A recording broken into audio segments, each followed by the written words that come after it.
Hi, my name is Elaine Rossiter. I'm a lecturer in Human Resource Management in College of Business based in Angel Street.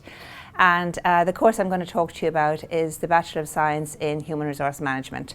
So a couple of things with regard to the particular course and why I think it's a wonderful choice. It's a level 8 programme, an honours degree, and it is validated by the Chartered Institute of Personnel and Development, which makes it a very unique course in many ways. I have been working as a lecturer here for the last 6 years, but prior to that, my experience has been as a HR practitioner in industry for more than 20 years. And I know that when I have been involved in recruiting and looking at people with degrees coming into HR, we always look for someone who has a CIPD degree. So it's really important, I suppose, aspect of this. The other thing that I would say in relation to this course, it's really suited for people who are interested in going into the world of business.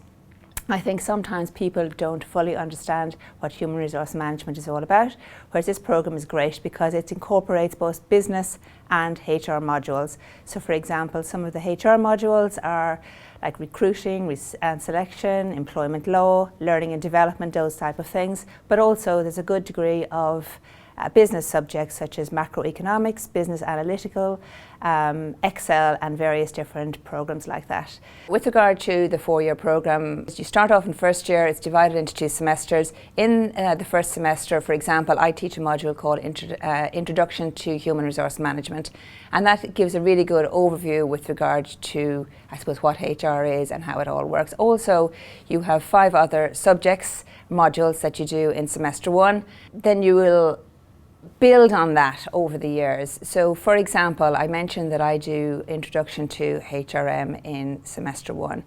As part of that, we touch on things like employee resourcing, learning and development, performance management. All of these then are expanded on over the 2nd year, 3rd year and 4th year. For example, in 2nd year, there will be a full module on employee resourcing and talent management. Likewise, there's a full module on employment law in 2nd year, whereas we just introduced it in 1st year. It's also a really exciting module that we've introduced in 3rd year now called Future of Work, building, I suppose, on the current pandemic and the fact that we have a lot of people remote working. It's a full 12-week module and that has been hugely successful. It's our 1st year doing it this year and students really like it and they're getting a lot out of it in understanding, I suppose, how HR can make that link to how people need to work in the future and particularly that whole element of remote working and how that works. In 4th year, you would do a module on performance management. Again, that would have been touched on in 1st year. You do a module on ethics and corporate social responsibility. So you were building all the time on where you start in 1st year. The other brilliant part, I think, of this 4-year programme is that in your 3rd year, you have a choice of either doing Erasmus, so international study abroad, which is a big part of the programme and gives students a wonderful opportunity to have that international experience, or you can do a work placement. I've been managing the work placement for the last 6 years and I can tell you from my experience with the students who've completed it that it's an absolutely fabulous part of the programme. I suppose a lot of what I talked about there, going from 1st year through to 4th year, are in relation to the HR modules, but as I said, there are a lot of other business type modules such as marketing, macroeconomics. Business analytics actually is a very interesting one. Business analytics and particularly the IT element for HR. Students, when they're doing it, question how this will be relevant. Every single student that comes back from the work placement tells me that business analytics is one of the best subjects that they did because it really were able to see it in practice in the workplace.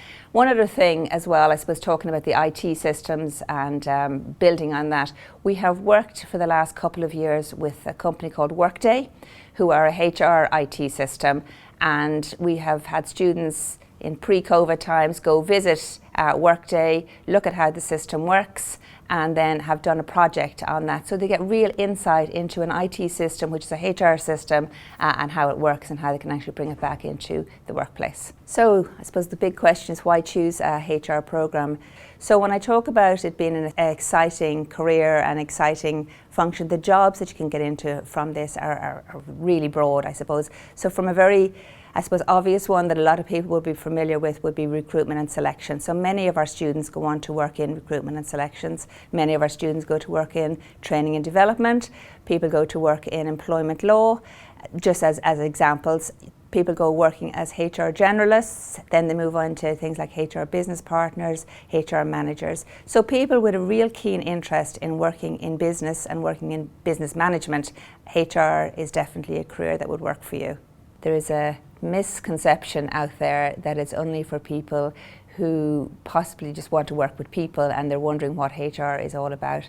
So it really is this strong link with business that I want to emphasize to you. Yes, there's a huge people element. It's about how do we recruit people, how do we train people, how do we comply with the legislation, how do we look at compensation and benefits, how do we have good communications, good culture within our organisation. But all of that is ultimately how do we do that through our people, through developing our people, and ultimately through making a massive contribution to the business strategy. So HR is very, very strongly linked to business strategy and has becoming even bigger and bigger over the last number of years. HR has grown. We'll see a lot of very senior HR roles, senior HR managers, vice presidents of HR that are making a very significant contribution to the business strategy.